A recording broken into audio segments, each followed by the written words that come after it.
Shri Vinayak Suzuki सिंधुदुर्गचे अधिकृत विक्रेते.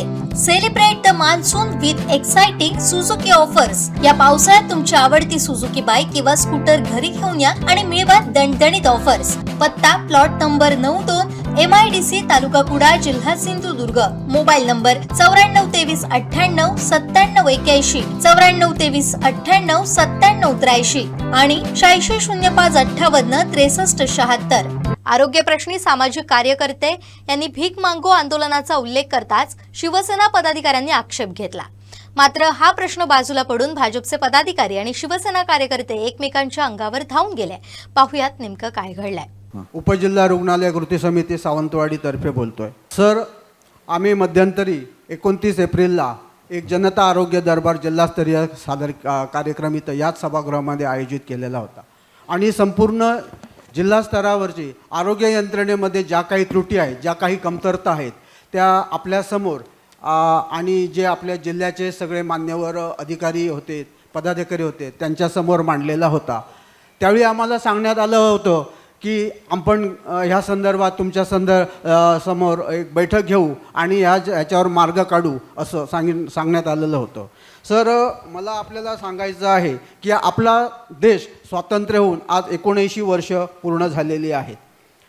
आपला हे जे कुटीर रुग्णालय आहे ते साधारणपणे 1997 पर्यंत ह्या कुटीर रुग्णालयाचा दर्जा प्राप्त झालेला होता. त्याच्यानंतर त्याच्यामध्ये रूपांतर होत सन 2002 मध्ये ह्या जिल्ह्याला उपजिल्हा रुग्णालयाचा दर्जा मिळालेला आहे. सर, ब्रिटिश कालावधीपासून म्हणजे 1800 सालापासून आजपर्यंत या आपला जो उपजिल्हा रुग्णालय ह्याला 226 वर्ष पूर्ण झालेले आहेत. मग असं असताना आपल्या ह्या ज्या उपजिल्हा रुग्णालयाची स्थिती का बदलत नाही? आपल्याला आकृतिबंधामध्ये 21 कर्मचारी म्हणजे जे डॉक्टर आहेत ते दिलेले आहेत, परंतु आजची स्थिती अशी आहे, ह्या 21 जे डॉक्टर दिलेले आहेत त्याच्यामध्ये फक्त सर 3च उपलब्ध आहेत आणि बाकीचे जे आहेत ते आंब्याचं जांभ्याला लावून हे जांबा आहे असं सांगून जनतेला आणि आम्हाला भासवण्यात येतं आणि आमच्या तोंडाला पानं फासण्यात येतात. सर, गोवा राज्य आपल्या बाजूला आहेत. गोवा राज्यामध्ये 2 मल्टीस्पेशालिटी हॉस्पिटल आहेत, एक गोवा बांबोळीमध्ये आणि दुसरं अँजेलो म्हापसा येथे. सर, अजूनही तिथं की नाही एक आयुष मंत्रालयातर्फे आयुर्वेदिक मेडिकल कॉलेजसुद्धा स्थापन झालेलं आहे. आणि आपला तर जिल्हा आणि गोवा ह्याचा विचार केला तर गोवा राज्य हे सिंधुदुर्ग जिल्ह्यापेक्षा आकारमानाने खूप छोटं आहे. गोवा राज्य आपल्या राज्यामध्ये 3 मल्टीस्पेशालिटी, 2 मल्टीस्पेशालिटी आणि एक आयुर्वेदिक कॉलेज स्थापन करतं. आपला जिल्हा केवढा मोठा आहे आणि आपलं महाराष्ट्र शासन केवढं मोठं आहे. मग आपण शासन आणि गोव्याची तुलना, महाराष्ट्र शासन गोव्याची तुलना करता आपल्या जिल्ह्याला मल्टीस्पेशालिटी मिळत नाही, आपल्या जिल्ह्याला डॉक्टर मिळत नाही. तिथं गेल्याच्या नंतर सर असं होतं, डॉक्टर दिले ते आंब्याच्या जांभ्याला लावून आमच्या तोंडाला फानं पुसलेली आहे ते बरोबर आहे. तिथं गेल्याच्या नंतर OPDचा एक विषय सांगितला जातो, 600-700 OPD आहेत. सर, 600-700 जी OPD आहे म्हटलं जाते ना, त्याला फक्त हात लावलं जातं आणि पुढे रेफर केलं जातं. दर दिवसाला 5 ते 6 पेशंट हे गोव्याला फक्त आपल्या उपजिल्हा रुग्णालयातून गोव्याला पाठवले जातात. गोव्याला पाठवल्याच्या नंतर जो मध्यंतरीचा जो जाण्याचा जो प्रवास आहे, ह्या प्रवासामध्ये त्यांना जर आरोग्याच्या संदर्भात जर काय सुविधा मिळाली तर तो जो संबंधित जो रुग्ण आहे तो मध्येच दगावतो. तो रुग्ण दगावल्याच्या नंतर त्या कुटुंबावर काय प्रसंग आलेला असेल हे आम्हाला किंवा या व्यासपीठावर बसलेल्या मान्यवरांना त्याची जरा थोडीशी कदर असेल तर त्याचा विचार करावा. आपल्या आता महाराष्ट्र शासनाकडून 1435 डॉक्टरांच्या भरती प्रक्रिया आरंभलेली आहे, परंतु सर ह्या सिंधुदुर्ग जिल्ह्याचं ह्या 1435मध्ये नाव नाही. ही अशी काय स्थिती असावी? आपल्याला 200 म्हणजे 79 वर्ष स्वातंत्र्य प्राप्त झाल्याच्या नंतर झालं आणि 226 वर्ष हे जिल्हा म्हणजे रुग्णालय झालं. ही अशी स्थिती का यावी? आपल्याला नेहमी वेळोवेळी असं का फसवलं जातं? ह्या रुग्णांची कदर शासनाला नाही का? शासनाने ह्या रुग्णांची सेवा करायची नाही का? की ह्या रुग्णांनी खाजगी रुग्णालयामध्ये जावं आणि खाजगी रुग्णालयांच्या जे काय त्यांचे धंदे आहेत, त्यांचे व्यवसाय ते मोठे करावे, अशी शासनाची निर्मिती काय? शासनाला अकार्यक्षम म्हणायचं तर अकार्यक्षमही म्हणता येणार, कारण मोठमोठे प्रकल्प राबवतात. मग आरोग्यासारख्या ह्या यंत्रणेला काही रक्कम देण्याला शासनाची काय अडचण आहे का? जर तशी अडचण असेल तर आम्ही सर्व सावंतवाडीकर जनता, सिंधुदुर्गवासीय जनता जनतेसाठी आणि रुग्णांसाठी भीक मागू आंदोलन करतो. तशा प्रकारचं आंदोलन करण्यासाठी आम्हाला परवानगी द्यावी असे मी आपल्याला या सर्व नागरिकांच्या वतीने आपल्यासमोर हा विषय म्हणतो. आणि लवकरात लवकर आम्हाला मी तुम्हाला सर एक मिनिट खाली बसा आता सर, एकच मिनिट नाही हे बघा, अर्धा मिनिट द्या सर, अर्धा मिनिट सभा आहे, खाली बसा प्लीज, खाली बसा सर. एक शेवटच्या मी स्वतः उपस्थित होतो. मल्टी स्पेशालिटी हॉस्पिटल मी मंजूर करून आणलं, त्याला जागेची अडचण आहे आणि दोन्ही ज्या फॅमिलीच्या आहेत दोघांनी आपली संमती त्याला दिलेली आहे. 20 तारीखला हायकोर्टामध्ये त्याची केस आहे. हायकोर्टाचा निकाल झाला कोल्हापूरचा की त्याच्यानंतर ते काम सुरू होईल. आरोग्यमंत्र्यांनी त्याच्यासाठी पैसे उपलब्ध करून देण्याचं मान्य केलेलं आहे. सर, दुसरं बघा, एकच माणसाला मी बोलायला देऊ शकत नाही. मी याच्यासाठी वेगळी मीटिंग लावेन. तुम्ही खाली बसा, खाली बसा, एक मिनिट खाली बसा, खाली बसा ना. असं एक मिनिट माझं ऐका, खाली बसा. त्याला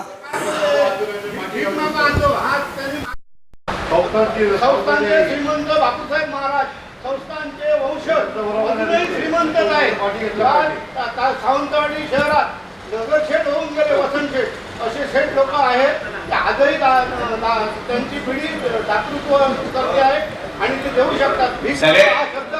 सगळ्यांना विनंती अध्यक्ष महोदय, आरोग्यासारख्या माझी सगळ्यांना विनंती आहे. त्यांनी काय बोललं त्याच्यावर माझी सगळ्यांना विनंती आहे. आरोग्यासारख्या संवेदनशील विषयावर कृपया कोणी खाली बसा ना. थांबा ना. राणेसाहेब खाली बसा. राणेसाहेब तो विषय घेऊया, विषय घेऊया.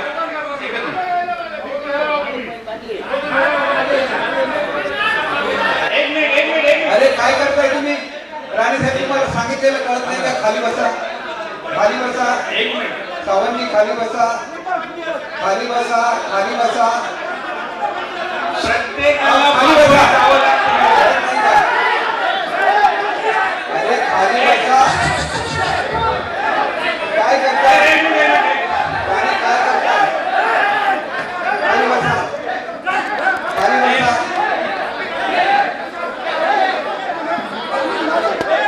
खाली बसा.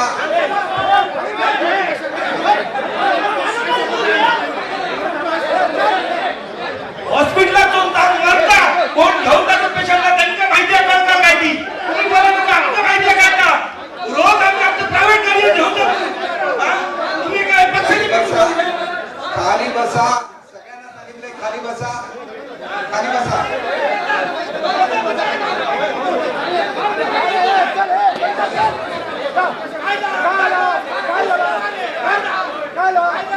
अध्यक्ष महोदय, एक मिनिट अध्यक्ष महोदय, आणि माझी सर्वांना विनंती आहे, कृपया या गोष्टीवर शिवसेना, भाजप किंवा काँग्रेस, राष्ट्रवादी म्हणून राजकारण करू नका. आरोग्याचा प्रश्न अत्यंत संवेदनशील आहे. सावंतवाडीमध्ये ही वस्तुस्थिती आहे, ही वस्तुस्थिती आहे. कृपया कोणी याचं राजकारण करू नये.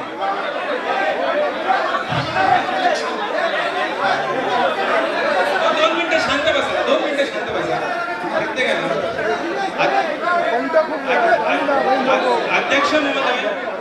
अध्यक्ष महोदय, कृपया माझी विनंती आहे की आपण याबाबत मध्यस्थी करावी. सगळेजण खाली बसून घ्या प्लीज. मी सगळ्यांना विनंती करतो, खाली बसून घ्या, खाली बसून घ्या. सगळे सर्वजण खाली बसा, सर्वजण खाली बसा. अध्यक्ष साहेब माफीचा काही संबंध आहे का आरोग्याच्या प्रश्नावर? सर्वजण हे बघा, एक मिनिट. मी आता उभं राहिलेलं आहे. सगळेजण खाली बसा, सगळेजण खाली बसा प्लीज. एक मिनिट, सगळेजण खाली बसा. हे बघा, मी मगाशीच निर्णय दिलेला आहे की आरोग्याच्या संदर्भात जे काय विषय असतील तुम्ही BDO साहेबांकडे द्या, त्याची स्वतंत्र बैठक घेण्यात येईल. सगळेजण खाली बसा, कृपया सगळेजण खाली बसा. पुढचा विषय, ज्याला दुसरा काय विषय असेल त्याने तो बोला. अध्यक्ष दुसरा विषय असेल तर बोला. आरोग्याच्या संदर्भात सेपरेट मीटिंग ठेवलेली आहे, मगाशीच मी अनाऊन्स केलं. फक्त हा एकच विषय माझा आहे अध्यक्ष महोदय, आरोग्य संदर्भात कृपया कृपया कोणी बघा, शिवसेनेचा भाजप असा कोणीही तुम्ही आधी खाली बसा. विषय नाहीये. तुम्ही आधी खाली बसा. अध्यक्ष उभा राहिल्यानंतर खाली बसायचं असतं, एवढी तरी जाणीव ठेवा. खाली बसा सगळेजण, सगळेजण खाली बसा. हे बघा, एक गोष्ट मी तुम्हाला सांगतो, सगळेजण याची नोंद घ्या. बोलत असताना आपल्या फक्त सूचना द्या. इथं भाषण करायचं नाहीये. ही आमसभा आहे. आमसभेमध्ये तुम्हाला वाटतं की डॉक्टर कमी आहे, तुम्ही सांगा डॉक्टर कमी आहे, डॉक्टर आणा, मला मान्य आहे. त्याच्यामुळे असं जर आपण अशा पद्धतीने सभा चालवली तर सभा शांतपणे चालू शकेल. एकामेकाच्या अंगावर कृपया धावून जाऊ नका. शांत राहा आणि शांतपणे चालवा. एवढ्या शांतपणे ही चालू होती सभा. मध्येच उठून कोणीही एकामेकाशी बोलत नाही. ज्याला बोलायचं त्यांनी माझ्याशी बोला. आपापसामध्ये पुन्हा असं होता कामा नये. काल सुद्धा हा प्रकार घडला, आज सुद्धा प्रकार घडला. आपल्याला हे शोभून दिसत नाही. जे काय बोलायचं मी बोलेन. एखादा शब्द चुकीचा असेल आपण ते प्रोसिडिंग मधून काढून टाकू. परंतु बोलत असताना आपल्या काय ज्या काही सूचना असतील, आपल्याला वाटलं एखाद्या PSC मध्ये एखादा इक्विपमेंट नाही आहे, काय नाही आहे, तुम्ही बोलू शकता. पण आता आरोग्यासाठी वेगळी मीटिंग ठेवलेली आहे, त्यावेळेला आरोग्याची चर्चा होईल आणि याच सभागृहामध्ये ती मीटिंग ठेवण्यात येईल. त्यावेळेला आपण या आणि आपल्याला जे काय बोलायचं आहे त्यावेळेला बोला. पुढचा विषय. अध्यक्ष महोदय, दुसरा आरोग्याची मीटिंग आहे, मला त्याच्याविषयी काहीच म्हणायचं नाही. माझी फक्त एकच सूचना होती की सुप्रीम कोर्टाचा ट्रामा केअर युनिट संदर्भात 2013 ला स्पष्ट निर्देश आहे की ट्रामा केअर युनिट हे कार्यान्वित, पूर्ण क्षमतेने कार्यान्वित असायलाच पाहिजे. 13 वर्ष झाली सावंतवाडीमध्ये ट्रामा केअर युनिट पूर्ण कार्यान्वित नाही. सुप्रीम कोर्टाच्या निर्देशाची पायमल्ली झाली. याला जबाबदार कोण? जे जबाबदार असतील त्यांच्यावर ऍक्शन घेतली गेली पाहिजे, एवढीच माझी विनंती. नमस्कार सर. हां, ट्रॉमा केअरमध्ये आपले जे पदं आहेत सर, त्याच्यात ते 5 पदं आहेत डॉक्टरांची सर. त्यातले रिक्त आहे सर. ते 5 सर ते 5 पदं आहेत सर, पण त्यापैकी जे महत्त्वाचं पद आहे सर ते ऑर्थोपेडिक सर्जन आपल्या इथे निखिल अवधूत आहेत. आणि सर आपल्या इथं जे क्रिटिकल पेशंट असतात ॲक्सिडेंटचे ते बऱ्यापैकी होतात. फक्त जे काही केसेस आहेत ज्या न्यूरोच्या, ज्या की हेड इंजुरी आहे, अशा केसेसला आपण सर टर्शरी केअरला पाठवून देतो सर. ठीक आहे.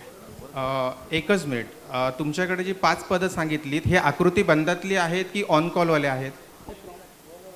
आकृतीबंधामध्ये 5 पदं आहेत, पण त्यापैकी जे ऑर्थोपेडिक सर्जनचं पद आहे ते आकृतीबंधाची पदं रिक्त आहेत. पण त्यापैकी जे ऑर्थोपेडिक सर्जन आहे S20 मध्ये वैद्यकीय अधिकारी म्हणून, तर ते पद भरलेलं आहे. तर ते सर आपण क्रिटिकल केअरमध्ये आपण त्या केसेस घेतो सर, ॲक्सिडेंटच्या केसेस बघतो सर. फक्त भूलतज्ञाची सरांच्याच प्रयत्नातून एक नवीन ऑर्डर आपण दिलेली आहे. मनीषा ओगले मॅडम म्हणून जॉईन झालेले आहेत सर त्या. ठीक. माझी अध्यक्षांना तेवढीच विनंती होती, जर सुप्रीम कोर्टाचे निर्देश आहेत तर मग अजून प्रकरण 13 वर्ष खितपत का? काय आपण सुप्रीम कोर्टाच्या निर्देशाचं पालन करणार नाही? हे बघा, विषय लक्षात आला. त्याच्यामध्ये ज्यावेळेला तुम्ही आपल्याकडे नवीन भरती आहे त्यावेळेला मंत्री महोदयांचे हे लक्षात आणून द्या की आमच्याकडे हे ट्रॉमा केअर सेंटर आहे आणि त्याच्यामध्ये इतर काही डॉक्टर्सची आवश्यकता आहे, ते आपण करून घेऊ. ठीक आहे. Yes sir.